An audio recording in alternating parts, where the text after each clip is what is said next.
Welcome to the Serbian Football Show. Welcome everybody to another week in the world of Serbian football. This is your host, Milos speaking. Thank you for joining us here on our Spotify channel or at our YouTube channel, the Serbian Football Show. Excited to talk about some big stories and all the news in the world of Serbian football. And this week, like every other week, I have a couple special guests joining me. First, we have our man, Luka, the world traveler. Luka, what part of the globe are you in this week? Hey man, quite possibly the best city in the world, and that's Belgrade, Serbia, dude. And I have two things to say about it, dude. First of all, today was just a absolutely gorgeous day, man, in Belgrade. And it was around 60 degrees Fahrenheit. You guys can convert that to Celsius. But the second thing I have to say, man, is as soon as I came to Belgrade, this guy Alexa gets the first flight out of Serbia, man. The timing's a little off for me. I don't know what's going on there, dude. Yeah, Alexa, you're in Chicago, right? You left right when Luka came. Yeah, dude. Man, Yeah. hey, I gotta free up the space, man. The crypto coin investing and the Bitcoin and the NFTs and all that stuff, man. I can't be taking up this territory. The city's not big enough for the both Sorry, of us. Alexa's in Illinois buying a Chirac ape on the NFTs. No, it's the NFT of Mitro's goal in 90th minute, which is going to go That's to right. the bank. That's right. You know, Then I'm we're really going to be surprised. able to finance it so we can have a live show, all four of us. Then we'll see. How you thinking? I'm really shocked that the FSS hasn't gotten in on the NFT scam yet. I know, dude. How have they not released something? You're trying to imply that they haven't, or that they just haven't announced it to the world? Yeah, knowing them, though, they'll release one in 2 years when it's already Right. the bust. It's already over. Veli, how's it going in down under, my man?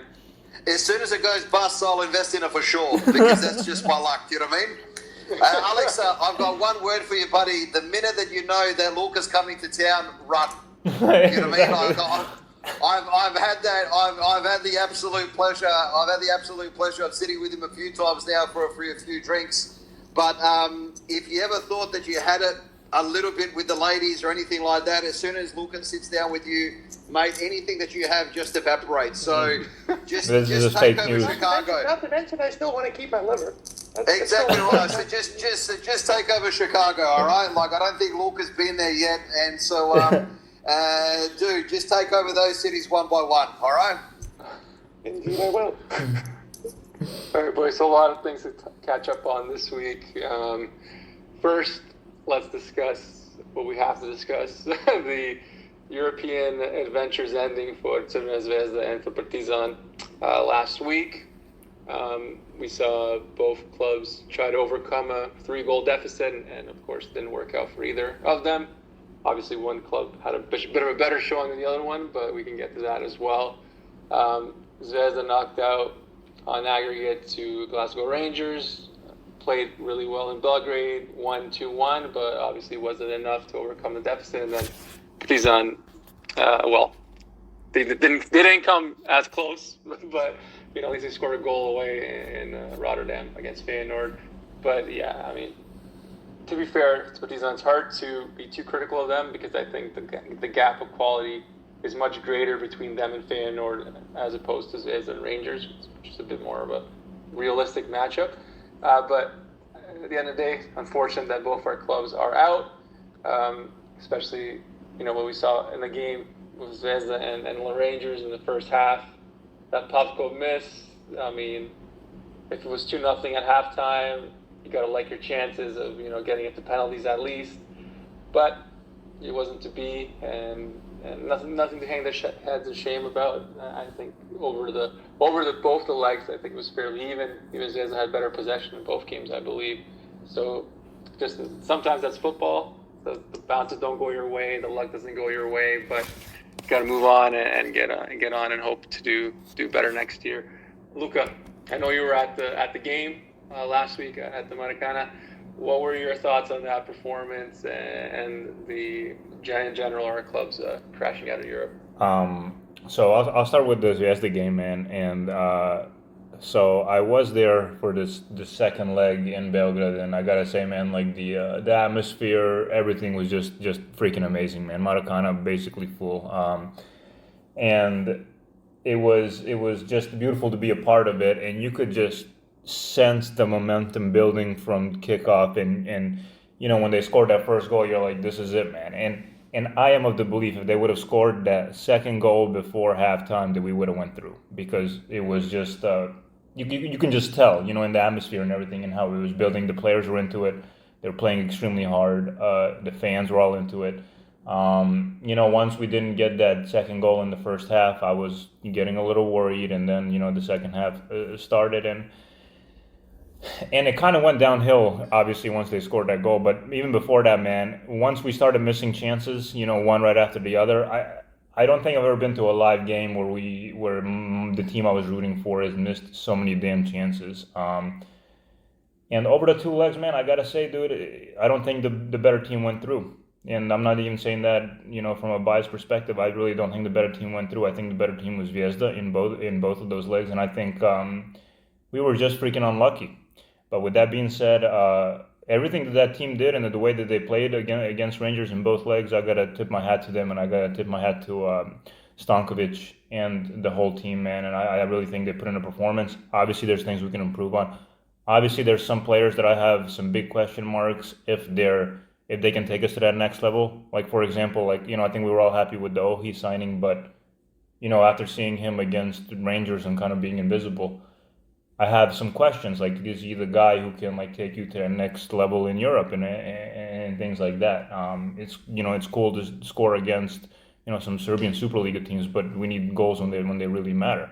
But overall, man, I'm just happy for Zvezda. I'm happy that they got that victory in the second leg, because they definitely deserved it, and I think they were the better team overall. As far as Partizan, man, I was actually on my way to Belgrade. I was watching the first half against Feyenoord, and I was like, oh man, this is they can do it, man. And it was I believe it was 1-1 at halftime, if I'm not mistaken. And then Partizan took the lead. It was 2-1. I didn't get to watch the second half. I was on live score and checking the score, and I was like, oh shit, they scored and they went up. Partizan being up, and then I was checking into my gate and everything. So and I was just following what you guys were saying in the group chat, where you were but you were saying ambiguous stuff as the goals were being scored. So it was wow, I can't believe that. And I was like, oh shit, what happened, bro? Is Partizan up by 3 or 4 goals? And it turned out to be the other way around, man. And I obviously didn't get to watch the second half of that first leg, and I didn't get to watch the second leg either, so I can't speak too much on Partizan's performance, man. But I think even what they achieved in Europe was pretty impressive with the team that they have. And now obviously we know that the league title is up for grabs for both teams, so I'm just excited to see how this all ends. But overall, man, it's hard not to be happy for both of our teams and what they did in Europe. I'm proud of Zvezda, I'm proud of Partizan, and I just hope that they can keep it going.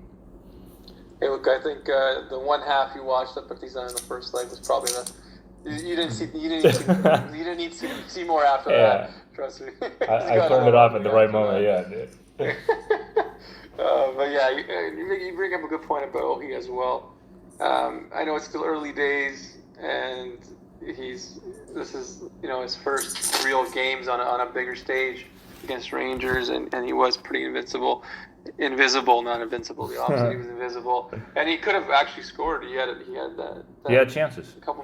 He had chances, and couldn't put them away. Him and Popko both had chances. They couldn't put them away. Everybody had chances. They couldn't put them away. Yep. It was one of the most frustrating games I've seen in a long time for all the misses. But we'll see with him. He's scoring goals every week in the Serbian league, which is nice. But we'll see what happens this summer in Europe. I wouldn't put it past Zvezda bringing in another striker just to give him some more competition, because clearly I don't think him and Popko are good enough for this level to get goals, at least not yet. Veli, what were your thoughts on Zvezda and Partizan bowing out of Europe? You're going to think, what's the matter with me? But trust me, modern psychiatry hasn't been able to work that out yet. I got over the European nights probably only 24 to 48 hours ago. And I'll tell you why for a few reasons. Number one, I just need to correct something that I said in the last podcast. When we were previewing the European ties, especially for Partizan, I was talking about Feyenoord, but I probably had AZ Alkmaar in my head. So If I made a bit of a factual error, I just need to quickly rectify that and apologise for that. But to going back to the game, I think it goes like this to me. As long as we learn, okay, because there is no easy fix. There is no easy fix for Zvezda or Partizan to progress deeper into European competitions. And it's not the matter of a signing. It's not the matter of, do we get an Oki or do we get someone else or do we get another striker? What we need takes a plan, it takes time, and it takes a lot of hard work. So what I'm trying to say about it is this. Especially in the first legs, Zvezda and Partizan were really caught out making mistakes that within the Serbian league you just get away with. But in a tough European night, you don't. And, there were a few examples there, and like the couple that come to mind is this. When Partizan played in Belgrade and they went 1-0 up, and the thing is Partizan scored 2 really nice goals at home. The only problem is they conceded 5, right? So, and the atmosphere was fantastic at the Partizan Stadium, and that's what we need more of. We want to relive those nights in our Serbian capital for both Partizan and Crvena Zvezda, and I think that needs to be the motivation for our clubs and for our football to aspire to. That needs to be the point that we need to get to more often, and how can we live through those to those experience on a more frequent basis. So if you go to the Partizan game, when Partizan conceded that first goal, there was this diagonal pass that was played to the Feyenoord player at the top of the box, and then he sort of like played then an inside pass within the box, and that's how Feyenoord scored. There was no intervention from a Partizan defender. There was no one trying to, come out for a block or anything like that. And the thing is that type of defending you're going to get away with playing against Novi Pazar or Bačka Palanka or heavens knows who, but you're never going to get away with that playing against Feyenoord. The second goal Partizan conceded, and it mirrored so much the second goal that Zvezda conceded in Glasgow, was when this ball came in and Irakovic for Zvezda, and I can't remember who did it for Partizan, they basically headed the ball back into the centre of the ground instead of going back out of play or back to where it came from. And I know it's a little bit hard to articulate what I'm trying to say, but if people have the time and have the energy and have the interest, you could go see the second goal that Zvezda conceded and the second goal that Partizan conceded. And like there was these 2 defensive headers that you might think it was, all right, but they're those little things that in European competition, you make those mistakes, you pay the price. And we both made those mistakes. Zvezda, Partizan made the mistakes. Feyenoord hammered Partizan really badly. Rangers hammered Zvezda badly enough that they still gave Zvezda a sniff though. But again, it was a mountain too high to climb. I was, in the Zvezda game, I was a little bit, I know Irakovic had a fantastic game against Braga, especially in Portugal, but I was surprised that Radovan Pankov didn't start, and we had that in our group chat previously in the Glasgow game, especially that came to bear where Zvezda conceded their third goal in Glasgow, and 3 Zvezda players were out-jumped by the 1 Rangers centre-half, and you went, oh, wow. Good old-fashioned things like there was nobody on each post. It was when Zvezda was defending that corner. Again, that was another defensive lapse, and we paid heavily for it. Now, this is the last thing I just got to say, and I suppose it probably contributed to how I felt for a long time. We live in this world and we live in this modern type era whereby if you are not following the narrative, then you're ostracized.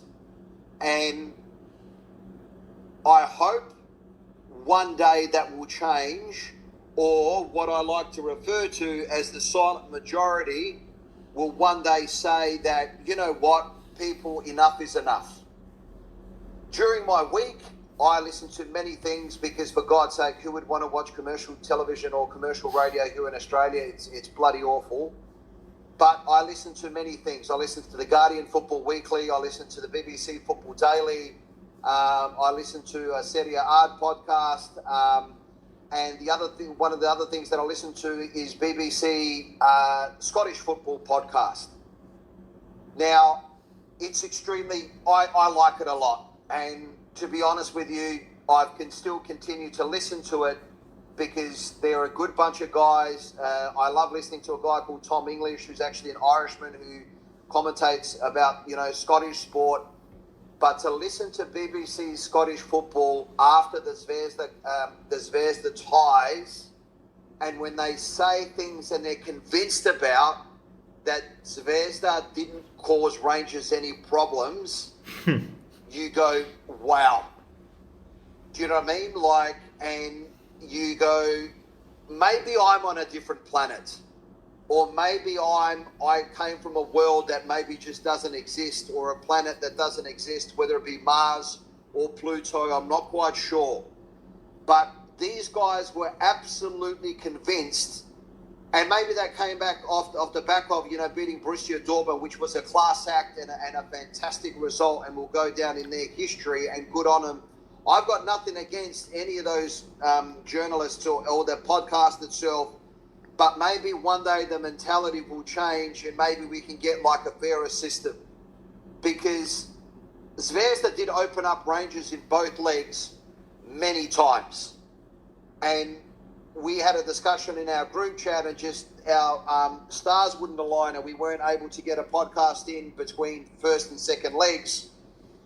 Zvezda needed to play that game as a two-legged tie, and in the second leg to play that match as possibly a 120-minute tie and not get too disheartened if we didn't lead 2-0 at half-time, or we didn't get the lead back within the half an hour or anything like that.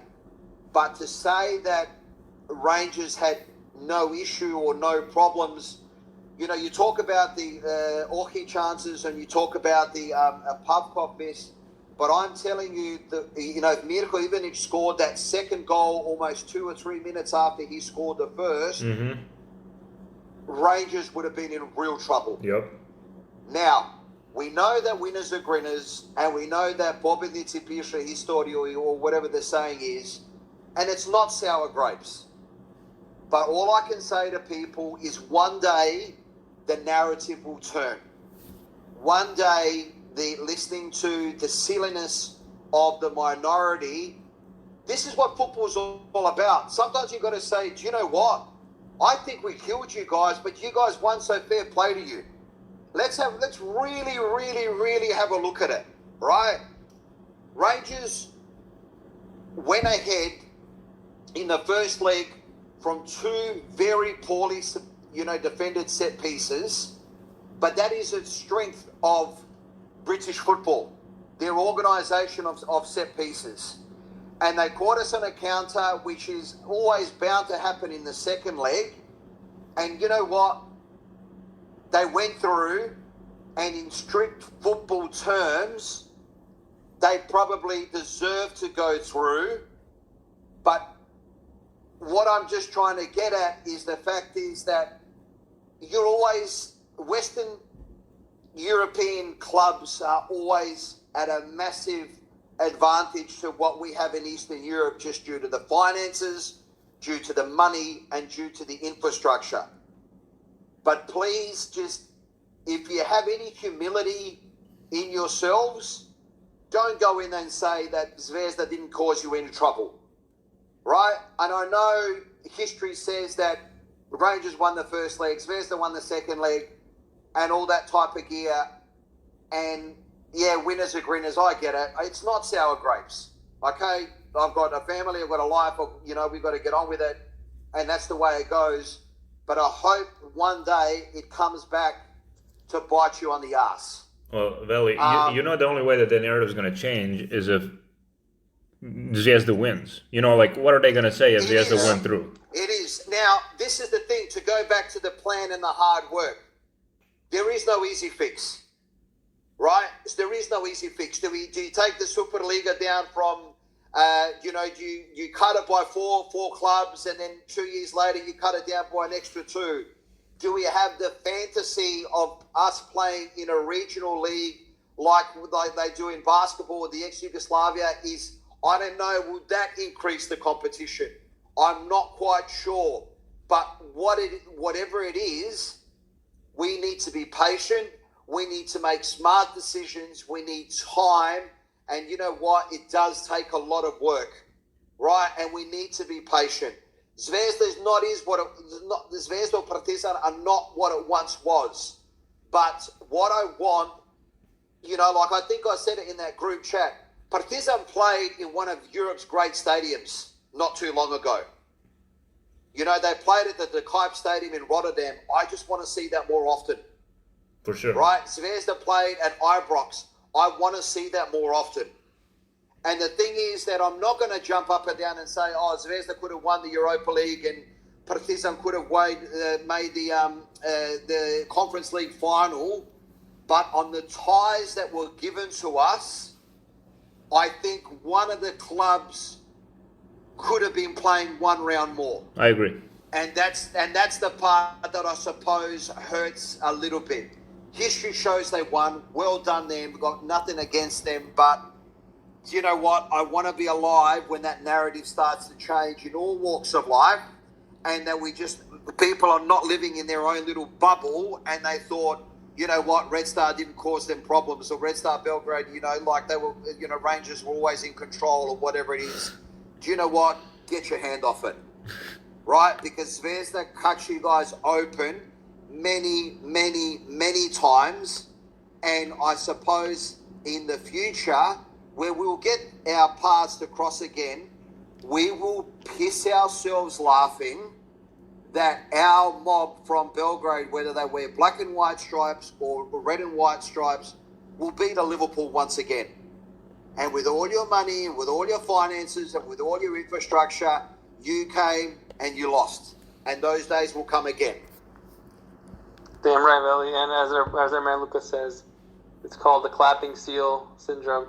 that's all it is, right? It really is. I'm sure none of them actually believe that Rangers was in trouble by Zvezda. Dude, they lost the second leg. Like, to say that they weren't in trouble. Listen, it is a good podcast, and I like it, and the guys are really good. But on that particular game, I don't know whether it's that West versus East and everything in the East is inferior or primitive, but it probably is. Right. Right? Yeah, when we look at the issue of racism, okay, whatever it is, that British organisation kick it out, or whatever it is about racism, when they go to Prague, or when they go to Sofia, when they go to Belgrade, when they go to Bucharest, they jump up and down at the first sight of anything, but you're allowed to throw rubber bananas at a Manchester City game and nothing gets done. Right. Just listen, you guys are humorous, right? Your organisations and what you stand for are humorous. It's not humorous for the concept of the thing, because we don't want that either. We are decent, cultured human beings. But one rule for one and one rule for another, then it becomes humorous. That's right. And let's talk a little more about Partizan now for a minute, Alexa. Alexa, I remember in the first leg, or again when we were initially discussing Partizan against Feyenoord and the winter transfer season and all that, we said that Partizan needed more help in midfield, and that we didn't want to see someone like Milan Miljanic playing again, and then we saw him playing again against Feyenoord in Europe in the round of 16. So clearly the lack of depth, Feysa still probably never going to be able to play again at this rate. Who knows? That guy might be injured forever. But I feel like that was one of the big missed opportunities for Partizan, was not having a better winter transfer window. But what were your thoughts on them and their, decisive loss against Feyenoord and a bit of Zvezda as well? Well, the loss itself doesn't necessarily bother me so much because I think the difference in quality was evident from the draw itself. I think you look at Feyenoord's value is 100-something million on transfer market. They've got a bunch of young, very talented players. They've got a manager who knows how to work with those young players. They take this competition very seriously. They were in a tough group, and they dismantled all their opponents. They're chasing the Dutch League title. They've got a great fan base, and they've got certain players that are bad matchups for us. So the notion that they were going to beat us didn't necessarily bother me. I was hoping for a competitive game, and I was hoping that we were going to have an opportunity to at least make a good accounting of ourselves. And Wade obviously didn't do a show between the first and second leg. And the thing that bothered me specifically about the game is that I can understand if somebody's faster than you, if they have more money, if they can buy better players, if somebody's just technically better than you. For example, what Sinisterra did for the fourth goal, the chest down in a volley. That's something that none of our players can do, and most players in most leagues can't do. And the goal that their right back scored as well was a shot of great technical power and accuracy. And it's hard to find somebody in our league who can do that. But the thing that bothered me tremendously, I think, was the fact that the team just psychologically seemed like it gave up. And I think that, especially the fifth goal, I mean, that's just amateur defending, balls played into the box, the defenders don't clear it. And the sense was that Feyenoord probably even in the second leg could have put 4 or 5 passes if they really cared. And obviously injuries played a part. Whether or not the game would have been different if Nacho stays healthy after the goalie scores, it's a different argument. But the reminding thing for me was the game that, not to use a comparison of another club in a negative sense, but it's really what popped into my head, was the game that Zvezda had against Ludogorets, was it back in 2016, when you went up against an opponent that's probably better than you, and an opponent that's technically better than you, but you capitulate in such a way that you really don't make a great accounting of yourself. And it was the same situation. We scored 2 nice goals, just like Zvezda did in that game. And then the team just falls apart tactically, and it falls apart, especially physically. I think that we played the first half was a game that was worthy of that level of competition, and it was a game where we went out and we pressed them high, which I understand why we did that in our home, in our home stadium. And in that sense, I don't necessarily agree with some of the fans' reactions in terms of how we approached it, because if we would have sat back and tried to play in a more counterattacking style, then we probably would have gotten, Stanovic would have gotten slaughtered for it, and there would have been various reactions about it. So I understand why we did what we did, and we were fairly competitive in the first half. They were obviously the better team, but I didn't feel like we were out of it. And then once the 60th minute, and especially the second goal that they scored, it's such amateur hour defending. The ball's not there properly. The positioning of the center backs is terrible. They're not holding the offside line properly. Popovic is completely discombobulated in terms of his positioning, and it's just a weak strike that just goes past him. And those frailties you have with a young goalkeeper, I can live with that. But the fact that it got to that point was pretty annoying. And then after that, the team just collapsed. There was just no strength. There was no energy left. You mentioned the transfer window. I mean, if we were to sit and talk about the transfer policy of this club, it would take me forever. And it came back to it. And you have to look at the manager, and you have to look at the team that set that, the people in the board that bought those players and believed in them. And if you look at the squad itself, I mean, if you're insisting on Milošević being a defensive midfielder when he's not a defensive midfielder, then this is what's going to happen. If you are insisting on Lazar Markovic playing, who has not scored a single Super League goal, then you know that this is what's going to happen. If you are insisting on having 2 strong center backs who are slow, who are identical to one another, who have nobody to fix their mistake in terms of speed, if they make a mistake, then you're going to see what happens. You saw that with Sinisterra when he dribbled past everybody. And they were mistakes that were easily fixable, I think, in the transfer window. I refuse to believe in the notion that there was no money involved, and I did a long Twitter thread about all the players you can find in the Superliga that can become players that are ready for Partizan, that can help the team now and that have an opportunity to develop further. But ultimately, the frustrating thing is it didn't have to be 5-2. I can live with losing, but we got embarrassed. And we haven't conceded 5 goals in our stadium since Petah Tikva, although this is different because Petah Tikva was fixed. Whereas this was, I don't know if this was fixed or not, but the team capitulated. And this is the first time we've ever conceded 8 in a 2-legged tie. So it leaves a sour taste in your mouth. And I think that the reason why it leaves such a sour taste primarily is because if we knew that there was a system and if we knew there was a plan, if there was a vision about what the club was going to be in maybe 2, 3, 4 years, now that you're pretty much guaranteed to have European football due to where our league is positioned coefficient-wise, and you're guaranteed to play 6 games, in the group stages, whether it's the Conference or the Europa League. If you had an idea about how you're going to develop the many talented youngsters you have, then this wouldn't be such a bad thing. And if you knew that there was a system of progressive football to be played, then you could deal with it. Because, again, we got into the round of 16 of a European competition, and in that sense, this European season has been a success because I don't think anybody in our camp anticipated it to go that far. But if you look at how the squad was selected, then you have to ask, why is it a success?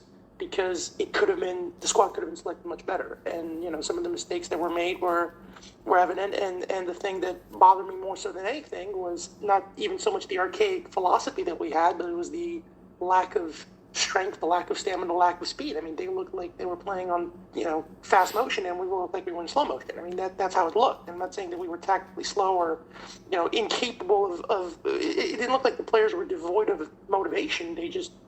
They weren't able to play physical football, and that's, they beat us on pace and they beat us on technical ability, and that's what there's no excuse for that. And there's no excuse for the team to collapse like it did in the 5th goal. And Stanojevic has shown, if you look at the serious games we've had, like the really serious games we've had in the Conference League, we had Sochi, which was a nice game that we were able to win just about. They're a good team that we knocked out, but they're a team that depended on technical ability and passing and playing a slower brand of football, which suits us more. If you look at the teams that actually had a faster brand of football, the likes of Ghent and Feyenoord, we were made to look second rate. And the money that this manager's had and the time he's had 4 transfer windows to make the team. He said multiple times he's happy with what the transfer window is. A lot of it falls on his shoulders. And if you were going to prioritize the league the way he has, then dropping points to Prolet and Napoli shouldn't have happened. So I dislike the position he's put himself in, and I feel sorry for him in a way, but at the same time I don't, because he made his own bed, he has to live with it. And if you consider the fact that we gave him a 3-year contract, this year we might not even win the league title. We've put that under serious duress. I seriously doubt that it's going to stay this way till the derby. I wouldn't be surprised if we drop points elsewhere. You're asking him to go win there in Zvezda Stadium, which we haven't done in God knows how long. And at the end of the season, you're left with possibly no cup, no league title, and you're with a team where you have maybe 5 or 6 guys that are ready for serious European football. Because if this Partizan team would have gone to the Europa League, I don't know if we would have garnered more than 3 points. And you've given him a 3-year contract, and you're supposed to go up against the likes of, I don't even know what the teams are in the Champions League qualifying, like Rapid Vienna and Celtic and, possibly Dinamo Zagreb. And teams like, does anybody believe that we can compete with those teams the way we look now? No. And even the guys we have in this team right now that are ready to play serious European football in terms of physicality, in terms of their technical ability, Zieler's probably leaving at the end of the season. Nato is 34. Ricardo Gomes is 30, not to mention he doesn't know what a pass is. The guy refuses to pass to save his life. The face is routinely injured. The goalkeeper is a youngster. Quincy Menig is a good player, but he struggles with the ball at his feet and isn't really able to play in front of teams that set up a block ahead of him, that set up 2 banks of 4. And then you have Orošević, who doesn't have a backup, Bradovic, who's routinely injured, and he's probably going to get injured at some point because he's playing all the games. So the talent's not so much the issue, it's just the way that this team was assembled, which is a disaster. They've had 4 transfer windows, and they failed miserably. I didn't really watch much of the Feyenoord game that's played in Rotterdam because I was in transit at that point, and I saw a little bit of it. We made a better accounting of ourselves, and it's nice to see some guys get minutes. It was nice to see Ricardo score. It's devastating and very sad that Milan Smilanic is still getting minutes. I can't. The guy's a mascot, and he should be chucked out of the club. And the good thing about it was that the Partizan fans made a big deal, and they did a great job of making themselves heard. It's a pretty loud stadium, and Feyenoord is a pretty raucous fan base, and we made a good accounting of ourselves. And I think that disputes the notion that the fans aren't interested and that the fans are the reason why the team's not doing so well and that they don't care and that they should support the team. Well, the fans have been supporting the team, but you need something to support.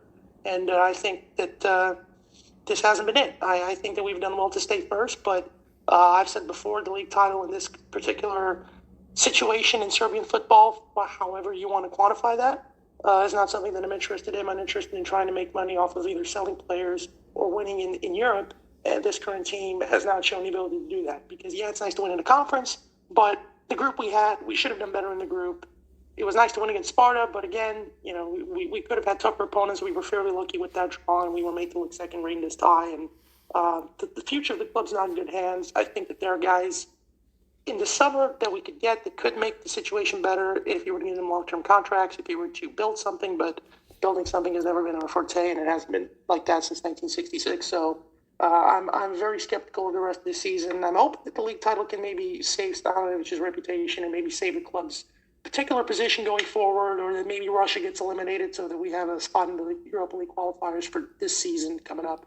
But it's tough, and the results would dictate that the situation is really good. But if you're to look at it deeply, then you'd see a lot of causes for concern. And as far as Feyenoord goes, they played a great game. They got a bunch of great talented players. I don't know if they're the favorites to win this. I think Leicester and Rome are going to take it seriously, but I wouldn't be shocked if they go far. As far as Zvezda goes, I have to admit that as somebody who is from the other side of the spectrum, I am a little bit annoyed at this point of all the crying and the whining in the media and from journalists and everyone else, and that isn't necessarily reflecting on you guys, because you guys are fair and fairly objective, but just the whining about, we missed chances and we were unlucky. Well, no, I mean, everything in football mostly happens for a reason, and all the chances Zvezda missed, they missed because they weren't efficient. They missed because they had chances they should have scored and they didn't. And yes, there was a little bit of bad luck involved with the shot that McGregor saved that he spilled and Ben hits it right back at him. That is bad fortune because the ball just bounced off the pitch that way. But the other chances that they missed, I mean, that's just an inability to get things done. It was the same thing, in Scotland. And the fact that guys were offside and they missed a penalty, well, those aren't things that are down to bad luck. Those are things that you absolutely. Those are things that you learn in training, hey, stay on side, or, this is how you practice penalties. Penalties are a lottery is the worst cliche in football. It's not a lottery. It's something that people practice and take very seriously. And with the amount of penalties as Zvezda gets in it domestically, you'd think they'd be better at, but I digress. But in all seriousness, it certainly wasn't a 3-0 game away. I think in that sense I can agree with that, because they show that they have the technical ability to attack on counters, and that they have the ability to friend Rangers who can be had, but they weren't efficient enough. They didn't take their chances. And if you're looking at luck, I mean, let's be honest, if you look at the last 5 years of Zvezda's European Odyssey, if I was to list all the situations that have gone in Zvezda's favor and all the bounces they've gotten, from the disallowed goal in Krasnodar to, the game against Salzburg to, all this stuff that's gone on, I mean, we'd be here for the next 10 minutes counting all those things. The dice was inevitably going to turn another way. And I think that for Zvezda's sake, and I'm hoping that they don't listen to me, but if they're going to be a serious European club, what they should do is quit the whining, quit the pandering and the crying about how we were unlucky, and now Rangers drew Praga, so they're going to go to the semifinal, and it could have been us. First of all, Rangers put 4 past it. It wasn't like a 0-0 and a 0-0, and then you lost on penalties, and you go, all right, we shot ourselves in the foot that we really just had one of those games that wouldn't go in. They conceded 4 goals. The mistakes they made were, I think, fairly preventable. As great as Slavio Psarnic is he really someone that you should fix and stick in the middle of the park for this type of a game? And he's not even a central midfielder. He's a wide player, but they stuck him in there because they didn't have anyone else to go to at Ibrox, and that came back to bite them because he wasn't really stopping the counterattacks. He ended up creating the penalty. He fouled Ryan Kent in the first leg. The thing with Erakovic, they're trying to shoehorn him into being a national team player, and they're trying to raise his value artificially. That's not going to work. The best thing for them to do is to let that kid play, let him make mistakes, and let him develop. And they're trying to force him to be something he's not. I couldn't agree, brother. I couldn't agree with you more there. Do you know what I mean? Like, it was, Irakovic had a really good game against Braga, but Braga's way of playing football allowed Irakovic to have a good game as well. Rangers was a totally different proposition. And, although Deganek is long gone, that was a night ideal for Milos Deganek, or and that's why we spoke about it in the chat about possibly playing Radovan Pankov there, because he's I can understand them going to Erakovic because they have to develop a youngster, because they haven't developed a youngster in a long time. They can be of serious value, and Erakovic is talented. He has the ability to cover multiple positions. He's good with the ball at his feet. He's tall. He's mobile. And the development of young players is such that if you're going to develop them, young players are going to make mistakes. That's the same thing that we had with Maximo. Absolutely, but I suppose where I came on that thing is, you guys will remember when Zvezda went through when they beat Copenhagen. and Radovan Pankov came on and he was a relative nobody. Right. And the man was ice cold. He was ice cold, no emotion, super efficiency. And I just thought that could have been possibly an opportunity, for them. So, like Alex, you always say these things a lot more eloquently than I ever will. It's you hit the nail on the head. It's efficiency. So we paid the price for the mistakes we made, not just defensively, of which I probably honed on, but Zvezda paid the price for the mistakes they made offensively as well. We missed too many chances. Yes, for sure. And, you miss too many chances, you don't score, you don't progress, and Elvam Šipak. Do you know what I mean? And that's the brutal reality of what football is all about. And another part that I want to get to is that if you're looking at the development of clubs and the way that they developed in European football, right? You take Rangers, for example. They're in the quarterfinals now. They have a chance to go to semifinals. If you look at Rangers the last 3 years, they had a game against a team in Slavia Prague that they were better than, and the same thing happened here. They missed chances, that they weren't efficient. It came back to bite them on the ass. And they had another game before that against Leverkusen where they progressed out of the group. The year before that, they barely got into the groups. So if you want to develop to get to a point where you can be respectable in the Europa League and you challenge for the quarterfinals and the semifinals and just the natural progression of club, that's something that can't happen overnight. And that's something that they have to be aware of. They have to have a long-term plan for that. And I think that the same thing goes for head coach. If you're going to develop a youngster that's going to give you a lot of money, you have to be also aware of the fact that youngster can make mistakes. Marko Milanovic is the same situation for us where he had a sitter against Napredak, and if he scores that, the league table looks completely different, and I'm probably singing a different tune, but he didn't. But Alexa, who's not aware that Arakovic is going to make mistakes? And who's also forcing Arakovic to go to the national team? The other point is that the Pankov point you made, Copenhagen, let's be honest, play a much more similar style of Braga. They might be even uglier to watch than Braga. So, it's vastly different in that type of a game where it's a lot of close space and a lot of long balls compared to Rangers, who are quick in counterattacking situations. And ultimately, they didn't listen to your advice, Veli, in the second leg, because you said that Zvezda should trade like a 90-minute game, and they went far too aggressive in the second half. And if you're going up against a team like Rangers that is good on the counterattack, and in a game that suits them for the counterattack, you should be able to understand that pushing your back line to the half line is not something that's going to work, and that's what happened because Piccini got caught out, and Ken had the easy counterattack, and he put it away. And that's another part where you look at the transfer window and the guys they signed. You look at that counterattack. If they sign a guy who doesn't have such a lengthy injury history, does Ryan Kent go in that one-on-one opportunity? Because I'll remind you, the reason why he got that chance and the reason why he broke free was because of the fact that Piccini's hamstring went, which we knew was going to happen inevitably because his injury history is terrible. So it makes you wonder there are guys in the region, there are guys in the Serbian league that could have easily filled that position and would have been physically ready. They decided to go with the guy who's got a great CV. He played for Italy. He played in Valencia. I get all that. And you decided to gamble with his injury history, and it came back to hurt them because if somebody else maybe doesn't get injured, maybe he tackles Ryan Kent, maybe something else happens, and it's a different game. And the misses that went, at the end of the day, like I said, they had their chances. They conceded 4 goals. Rangers had their chances, mind you. It wasn't like that they were 4 for 4 on shooting. They also had their chances. Borjan also made some saves. So I think it's a natural step that the team has to take. I think that they played really well. I think that they deserve credit for going up against a team in Rangers that, you would argue technically would maybe have the advantage. The Zvezda certainly looked like they had the advantage in terms of build-up, progressing the ball. I think Stankovic deserves more credit than he's being given for the way that the team tactically transforms from defense to attack. The ball's moving quickly. They seem tactically responsible. You see Sanello, who's dropping back as a third center back. You're seeing Popkov and Aki working well with each other. Gate and even he's free roaming. You see the midfielders who are filling the gaps where they need to fill the gaps. So tactically, the team's evolved. I think if you look at this Zvezda team, this is the first Zvezda team that could potentially make the Champions League, where you can legitimately go, okay, they're not going to be last with 0 points. They're not going to embarrass themselves. They could be competitive against anybody, and this game showed that. But also, the chances that they missed are something that was never going to happen due to all the things that happened in the past, and something that unfortunately you practice and you work at it, and you're just more efficient at finishing. And they have to work on that, otherwise this is going to keep repeating for themselves. But I think that they can still hold their heads up high.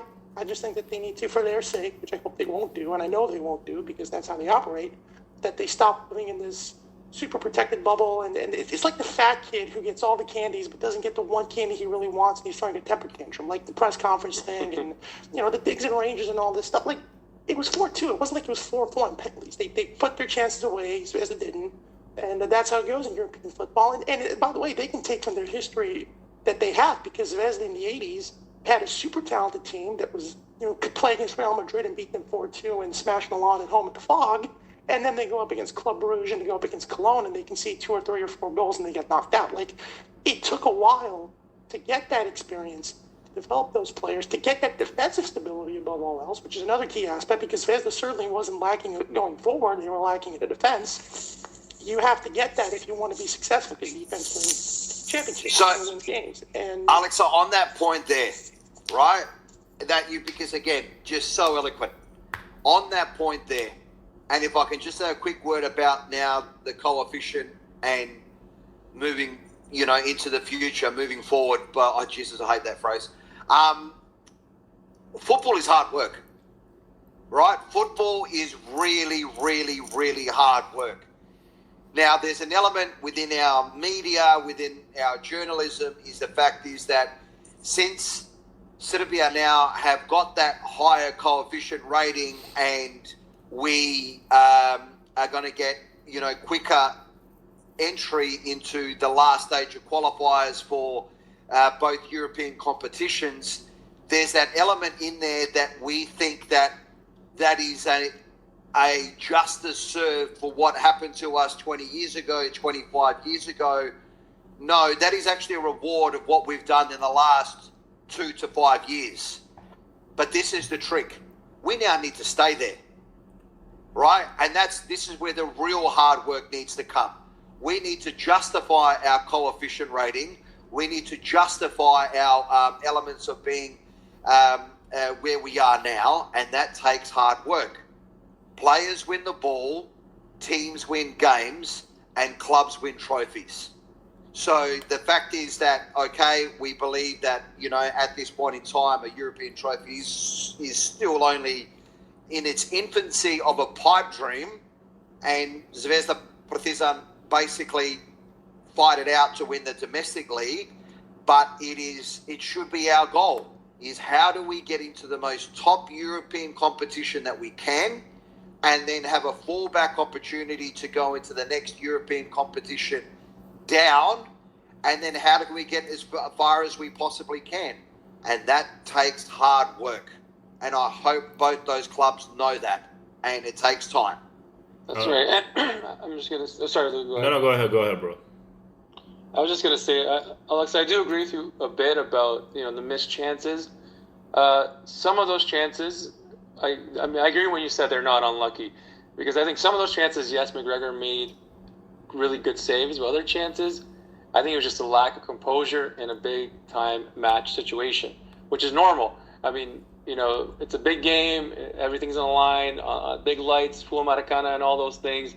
It's a lot of pressure, and you might miss and choke in those moments. And I think a lot of the chances, I wouldn't say it was a bad luck miss, I would just say it was a lack of composure and calmness in that key moment, which really cost, especially with, that Pavko miss and Ohi and all that. So I do agree with you a bit.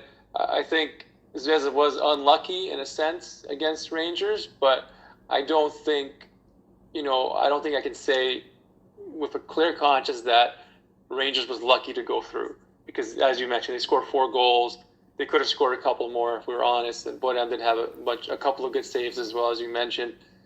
So I see both points of view. I definitely see Zvezda fans being let down by all the misses, but also see the Rangers fans' point of view. Really quickly, I don't want to be misunderstood. I do agree that it was somewhat unlucky. I just dislike the general fatalistic approach that the Zvezda fans and that the domestic media has. Like people are treating it like it's a tragedy. Like, oh my God, we lost, and it's a disaster, and we had a chance that we're never going to repeat it again. Like, no, you played a good game. You missed some chances. It happens. Big players miss chances in other clubs. It's a natural step that you have to take. Like, for example, we can go to basketball. It took the basketball club Partizan or Zvezda, it took them being in the EuroLeague and finishing 11th and 12th and 13th until they got into the top 16. Then they got into the last 8, and then they got into the final four. That took like 7, 8, 9 years of hard work, of changing players, Right. of unlucky losses, and things like that. It takes time. And the part that bothered me and what I was referring to is like, it's almost like the fans in the media feel like they got stolen, like something got stolen from them. Well, no, nothing got stolen from you. You weren't good enough to go through. You were maybe a little bit unlucky, but it's not exactly like Zvezda's been particularly unlucky in the last 5 years. And I think that the whole thing is just get on with it. Like, put your head down. You've got a good team. You know, you've got money where you can buy players now. You've got a good position. Figure something out for the next year, because there's no use crying over spoiled milk. You know, they're not going to replay the tie. So just keep working hard. Yeah, especially now when we can get all the Gazprom money. Exactly.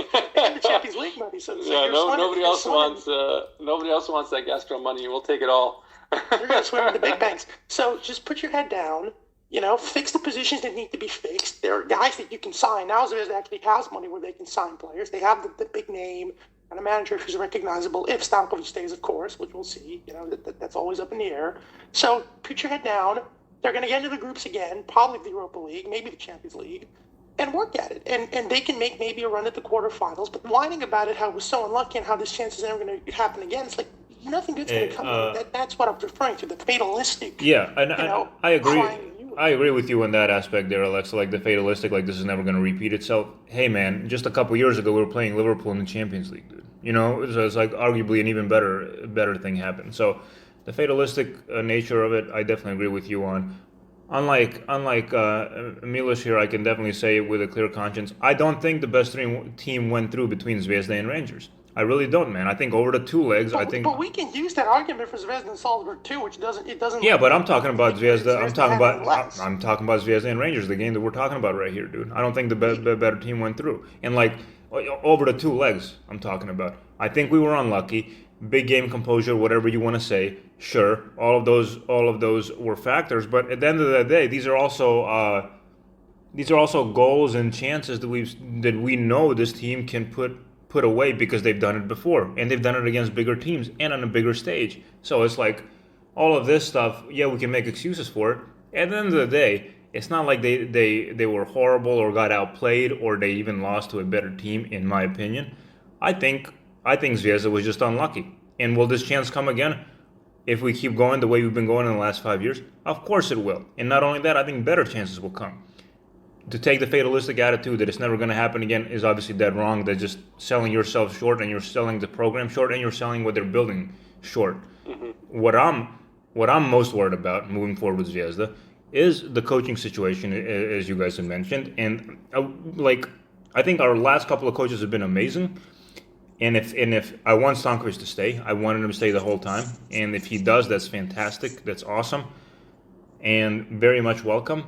If he doesn't, we really got to find someone with a lot of pedigree who the players can get behind. Because I think the thing that can derail this path that Zvezda's been on for the last 5 years, you know, playing Champions League, playing Europa League, winning the domestic titles, what can really derail it is a really, really shitty coach. And I just hope that doesn't happen. Yeah. Well, I think if he leaves, I mean, the only real guy that's out there is Milojevic, who just got let go from the Saudi club, right? Yeah, but I'm also not sold on that one either, man. Like, yeah, he did well for Zvezda. Me either. But there's not really many, like, who else are going to go after, right? Paunovic is a Partizan guy. Yeah. Jokanovic, same thing, Partizan guy. There's not many options other than. It's funny when you look at it. All the top coaching prospects came from our school. Paunovic, Jokanovic, Marko Nikolic. Maybe Mihalic is leaving. Bring him in. But you have to wonder would he take up the pressure and stress that? Right. Yeah, I don't think so. I don't think he would have any. I mean, Dan Stankovic has lost like all of his hair in just a year and a half. He's in the club. You know, with seriously his health situation. Let me just tell you that Ljubko Petrovic is still coaching in Vietnam, so I'm just throwing that out there. He's never going to stop. He's his fourth term back. Yeah, there you go. And I think a big thing will be the transfer season. Partizan, I understand bringing players back that used to play for the club, but you don't have to bring them all back. I mean, for the love of God, you don't have to bring back. It's not an issue of bringing players back. It's bringing guys back that aren't ready. Like Marko Jeftovic is the guy who we brought back, and he looks ready to go. Right. We've seen him play. He can move. He can pass. You know, he's got it. just bring guys back that can run. Like, give me to face it, don't bring a dude back and then say he's one of the fittest guys in the team and he hasn't played a second of football. It's it's pretty insulting, not to mention the fact. At this stage, I'm pretty sure Sanders is going to bring back Tosic in the offseason because this season's about to end. Ademjanic is coming. Ademjanic is coming, yeah. Well, you know what? I don't mind that. I just don't know his motivation currently because he hasn't been playing for a year and he wasn't really the most motivated guy when he was playing anyways, right? So we'll see how that goes.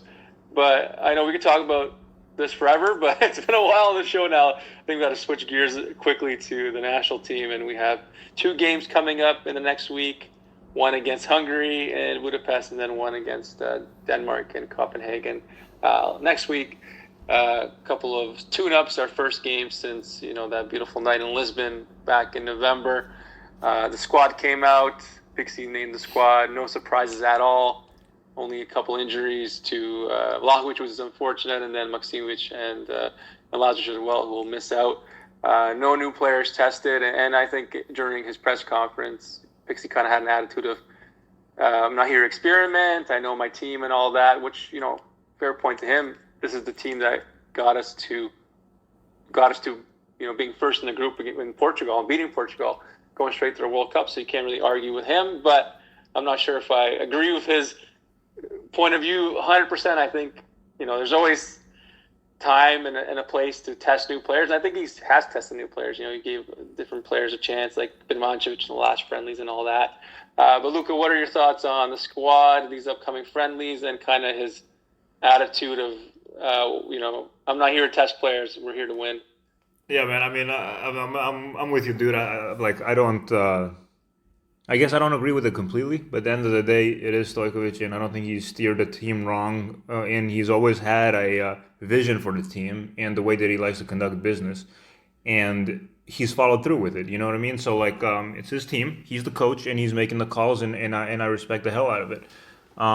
As far as the squad that was called, yeah, there was probably a few holes that we can fill. I wouldn't have minded seeing some new names on there. However, at the same time, man, I think it's going to be extremely important that we hit the ground running in these friendlies, man. And you just got to carry the momentum from Portugal, from qualifying for the World Cup directly. All of these things have to be in the back of their mind. And I think obviously it's because Stojkovic is coaching, I think he knows how these things go. Obviously, he's a very experienced man. He's going to treat it like these next 2 games like they're actually worth something, and I think it's exactly how we should treat it, and it should be a prolonging of World Cup qualification, so the games have that much weight on them, while also obviously getting prepared for the World Cup that's happening in just a few months' time. If we get anything less than a win and a draw, I think it would be a major disappointment.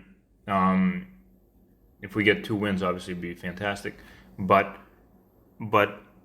I am a little sad to see that Vlahovic is not going to play, obviously, because I think him and Mitrovic, we probably would have got a chance to see that, and I think they have some more work to do together before they're fully gelled.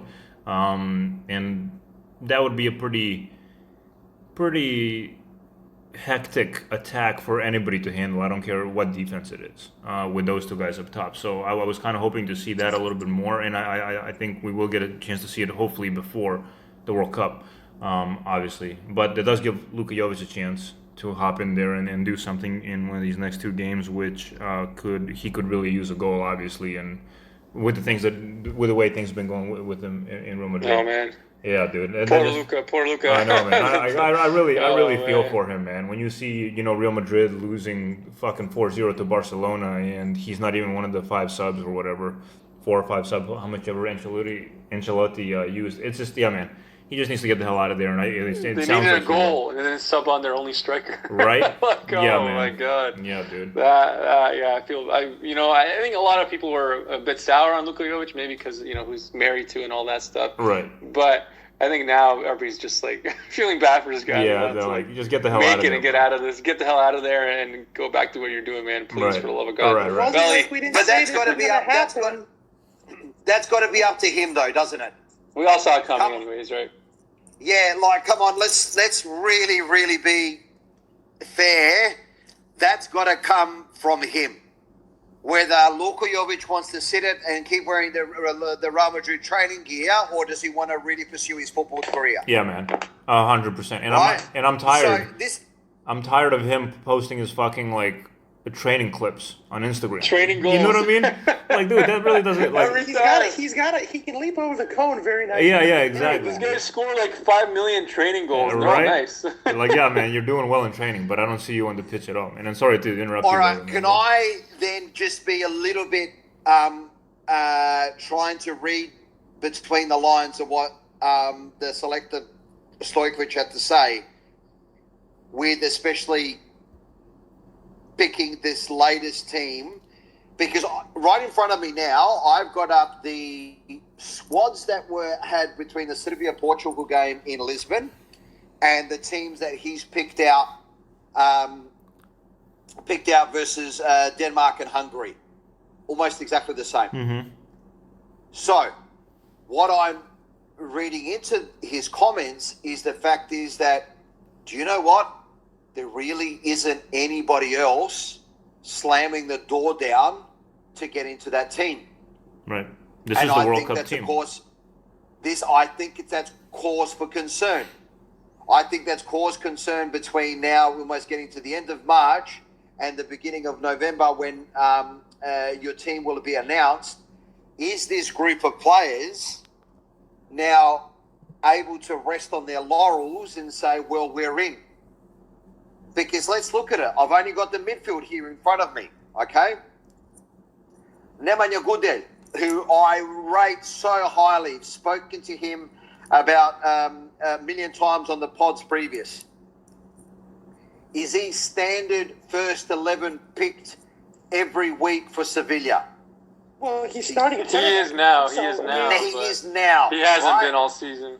Okay, Nemanja Radonjic. No. Wow. Okay. Sasha Lukic of Torino. Yes. Okay. Marko Grujic, Porto. No. So. He plays, but Uroš Račić of Valencia. No. plays not a lot though. Okay. Andrij Živković of PAOK. Yes. Yes. Filip Kostic at Eintracht Frankfurt. 100%. Yes. Milenkovic Savic at Lazio. Yep. Yes. First name on the sheet. But is he sending the world? Is he setting the world alight? Well, I mean, there's issues with that team. I think. Exactly right. The good part it is that he's playing, but is he changing games for his team? He's Yes. another guy. It depends on what you're looking at. If you're looking at goals and assists, not really. But if you're looking at his all-around game, Yeah, I think he's Yeah, pivotal to Yeah, that but team. he's another guy that really needs to rethink stuff as well. Yeah, and it's then time for a move. Tadic, we don't really need to go. We don't need to really go through that. Okay, let's go through our defensive line. Strahinja Pavlovic. No. No. Okay, he's in Basel. He was on the bench on the weekend. And the other thing is now when you're on the bench and you haven't played, there's 5 substitutes now, not 3. Do you know what I mean? So for whatever minutes that you're getting, there is more opportunity. So Stefan Mitrovic at Getafe, I don't right? know. Nikola Milenkovic, we don't need to speak about him. The man's a star. Uroš Pajic. He's in playing. Turkey now. Yep. Yeah, He's playing in Turkey though. Yeah, Miloš Veljković. He's playing. Okay, Matija Nastasic. Nope. All right, Mihailo Ristic at Montpellier. Starting every week. Okay, Alex Terzic at Fiorentina. Nope. And the other thing is Filip Mladenovic playing in Poland, but I think you can see that from an aeroplane. He's a real backup, right?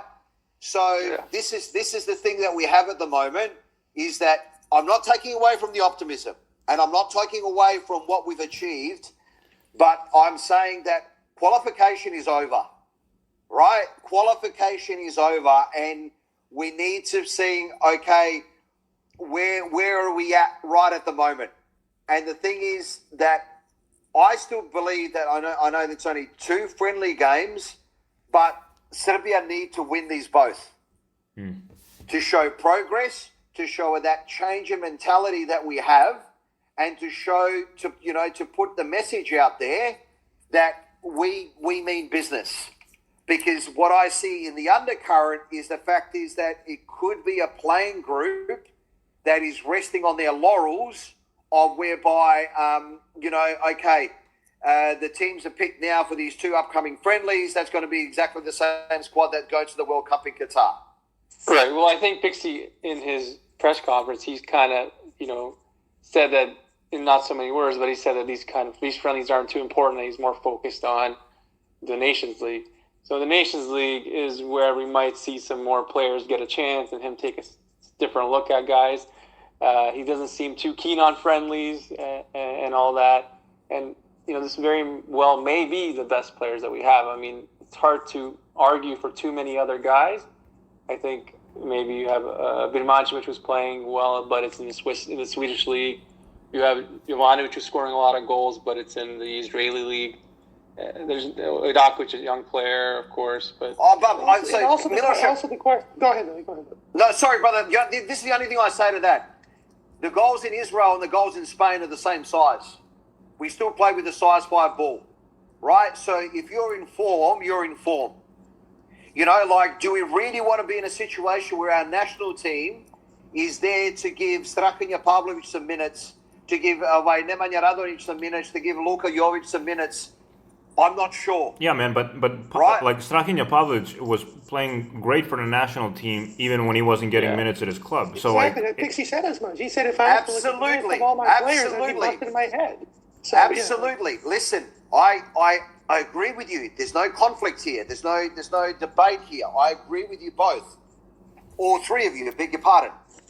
But that runs out after a while. As long as they perform for the national team, I'd rather run out care. next year than right now. Do you know what I'm trying to say? That's the thing that we just need to keep an eye on. But to propose a quick counter argument, I would say also that if you go into international games, if you look at the past tournaments, like the teams that have gone far, not all of their players played a bunch of minutes in the league. Obviously, the main stars, they all play 38, 35 games. But the other guys who were key contributors to their squads didn't play that many minutes. And if you play that many minutes for your club, eventually you're going to get dacked. The schedule is just so congested, and the pictures are just so crammed together, you're inevitably going to get tired. So them not getting minutes, in some ways, yes, it can be a bit of a problem if they're injured. But if they're just not playing, I think first when they come into the national team for the first time in a while. Also, it's young guys that aren't playing right, like Pavlovic, Jovic, Radonjic. Those guys they got fresh legs. They'll be fine. Indeed, and also they're coming to an atmosphere where they're going to be nurtured. They're coming to an atmosphere, all those guys are going to compete for starting jobs. They have the support of the manager. So that can give them an extra incentive to show the club manager, hey, listen, this is what you're missing out on. Like the same thing was with Mitrovic. Like he wasn't starting back in March last year, and then he puts him off the bench, and he scores 5 in 2 games, and he basically saves us that qualifying period when he wasn't playing for Fulham. So I wouldn't necessarily look at it like that. I think that, yes, it's always good when you're informed for your club, but I also think that... What about Stojkovic back in 2010 when he was a bench warmer and then he saved the penalty against Germany? He wasn't starting for years. Indeed. And then you had Bijan the next year saying that because he's not playing in a good enough league, he's not going to start him and this and that. But, the point that I would just say to that is that, again, sometimes if you play that many games, you're going to be worn out at some point. And I think that the thing that this team has, which we've talked about, is that, first of all, on the squad, yes, there might not be enough new names. I think a part of that is because if you look at the general culture around the national team, around Pixie, it's kind of starting to turn, not negative, of course, but you've seen the thing with Zvezda Terzic, you've seen the thing with the FA, you've seen the whole pressure that's kind of raising, and people are starting to raise their expectations. We're going to go to the semifinals, this, that, yada, yada, yada. And I think he's just trying to keep a tight-knit group in the locker room, and I think he's just trying to keep it tight for himself. Like, this is what we have, this is what we're good with. I'm going to keep this because the euphoria is inevitably going to increase itself. I think he's trying to run a tight ship. And also, if you look at the squad we have now, it's not so much who you're going to take in, it's who you're going to take out. Because none of the guys in that squad are guys that you can go, all right, they don't deserve to be there. Like, none of the guys in that roster, you can go, all right, well, they're there for this, that, and the other. They're there because they're good enough to play.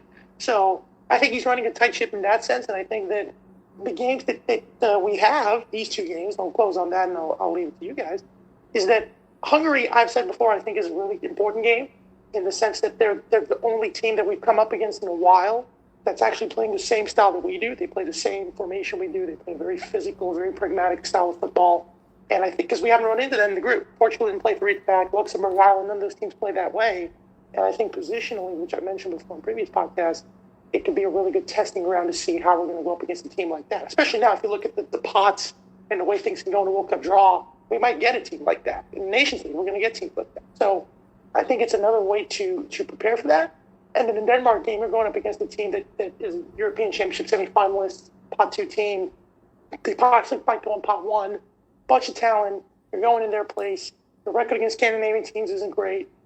You know, it's a great opportunity to see your best squad against their best squad. And I think that these games are important, and I think they're going to treat him as such. I know that he said he doesn't really care about the friendlies, but again, sometimes you have to keep a tight ship as a manager, and you don't have to say everything to the media. And I'm sure that in the locker room, and I'm sure that in the practice ground, he's telling them, you know, go out and play your best and go out and win. You're not here to compete. You're here to win. And I think he's instilled that mentality and trying to stay with it. Right. And I wouldn't read into it too much. I'm excited for both games. I think that they're games that are really good tests. For the first time in a while, we've actually started to structure a World Cup preparation well. And I also think that, again, you have to keep into account, like the World Cup's in November, I think it's much more important the form that our players are going to have then and the minutes that they're going to have in September and October and the injuries they're going to have at that point than the form they're going to have now, because everything's been moved, you know, months later on. And it's tricky. It's hard to navigate because we've never had a World Cup in the winter. You know, it's going to be in the middle of the season. You know, you have to keep in mind that some of the seasons are either going to start earlier or later than their planned dates because of that. You know, the transfer window is going to be moved. So it's a messy all over the place, and it's hard to navigate that. So sticking with what you've already had doesn't really seem like such a bad idea because most squads are sticking with what they have. I'm not seeing too many new call-ups in other countries that are of similar stature. Like Croatia and Denmark, other teams are not calling up 5-6 new guys. So I don't see why we should either. But anyway, and also, if you're gonna figure out that your team is getting too comfortable and, you know, enjoying, you know, drinking the Kool-Aid of a past accomplishment, well, you know, it's better to find that out now in these friendlies than in you know, at the World Cup, which we found out in the past. You know, so I think Pixie, I think he knows what he's doing, and if he does notice something is slipping and some guys are not taking it seriously or getting too comfortable, I think he's the type of guy who's not going to tolerate that, and he'd stamp that out right away. And I'm sure he won't. And he's a big enough name to where he can do it. Like, he can mention those guys, and they can't really say anything to him. Right. And he's benched mostly everybody, right? He's benched people. SMS has come off the bench, you know. Midtjylland's come off the bench. Everyone's come off the bench. Everybody's come off the bench. Hey, Miller, how's this guy Pixie gonna say that he doesn't care about friendlies when he's putting in, you know, Tadic and the A squad when we were up 4-0 against Qatar? Against Qatar. You know? I know. Well, maybe he just wanted to get him warmed up for Portugal. Right. But yeah, I know. He's a bit of a troll. I think we all know that by now. I look at his face. I love the fact that I look at his face. He looks so bored and so annoyed at the press conference. I can't believe I have to ask the stupid questions. And he's like trolling them half the time. He's talking about the weather. He's talking about, 3 days ago. It wasn't 4 days ago. I got a call. He's talking. He's going into this soliloquy where he's like storytelling because he's making a joke out of it because he knows how stupid the question. There hasn't been a pertinent question asked in those press conferences. Yeah, the question about if Mancini called him for advice on Portugal. See that? Like what? No, I didn't. Come on, bro. Somebody actually asked. Yes. Somebody asked him if an Italy manager Mancini called him for advice on how to beat Portugal. Like what? Damn. Like, come on, man, get out of here. You look at the smile on his face. He's kind of looking distantly, and he's kind of like has this smirk on his face where he's just answering very politely, but he's probably thinking, "This is such a crawfish." Oh yeah. But whatever. I'm before we go, Valley, as usual, any closing thoughts? Any shout-outs? Shout-outs. This week's shout-out is to the Springvale White Eagles, Serbian club that play in NPL 3, which is the third tier of Victorian football. And you're going to go, yeah, what's the big deal? Victoria is one of the biggest populated states in Australia. I think they're copping 7 or 8 million people. You know, apart from the Serbian community, there's probably about 7.5 million airheads. But so it's a really, really decent league. They didn't get off to the greatest start last weekend, but this weekend they're playing against Preston, which is a team of the Macedonian community, so there's a little bit of a local derby there. So we wish the boys from the Springvale White Eagles all the very, very best, and that's my shout out for this week. There we go. If I may, Very quickly, shout out to all the fine people on Twitter who are fighting to keep our current crest of the FA alive. Do not change the crest. Please adhere to our demands. It looks terrible. It's fat. It looks like a freaking flamingo. It's not good. Don't change it. Okay, thank you. I second. Luca, as the fashion expert in the crew here. I mean, bro, why is it so wide? It's too wide. Man, like, dude, so much like negative space with that fucking dude. It's like somebody hit the 4:3 aspect ratio and went to 16. Yeah, for real, dude. Dude, it's too wide. Like nobody wants a wide ass. All right, logo. guys. Can I go back to then? Okay, I see both points of view, right? But can we go back to blue shorts? Oh yes. Right. Okay. Yeah, of course. But can we go back to blue shorts and get White out? socks? Yes, and like so say all of us.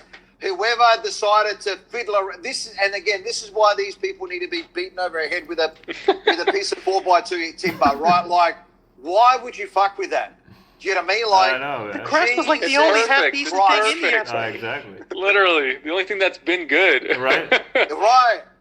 So I would rather have the blue shorts back than the change of the crest. Do you know what I mean? But that's just me personally, and that's the beauty about being a Serbian. You know, you can have 25 people in a room and you have 47 opinions. So it looks like one of those crests that you design on Pro Evolution Soccer when they don't have the licenses. I mean, you're trying to draw it, but you can't transfer it. And I know because I did that. That was 2008, and it still looks more modern than what you saw. Nobody has a wide crest like that. Nobody. Like, there's a reason why it's ugly. I'd rather get all highly on my moral high horse on your asses, but I would rather have it that it's available. You know, that whatever the new shirt is, to have it available in Serbia, so people can afford to buy it.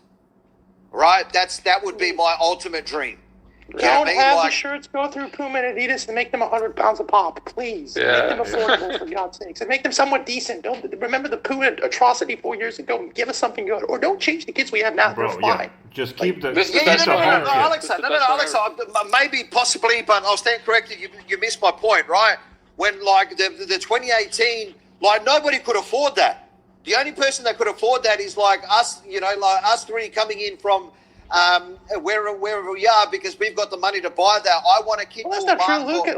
Luca would, but he wasn't investing in Bitcoin at the time. That's right. Absolutely. Wasted expense. I want a 12-year-old kid called Marko to be, you know, who lives in Šabac to be able to buy. I want an 11-year-old Jelena who lives in Subotica, but you have, you know, being able to buy it. That's what I want. Right, so I'd rather as many people that we can in our national colours for when these big things happen. It's easier for us. Full stop. Right, there's no discussion there. But you know, if the FA could make it so more people could wear it, more people have access to it, I think that would be the ultimate dream. Amen, Valley. And on that note, everybody, thank you for joining us, and have a great week.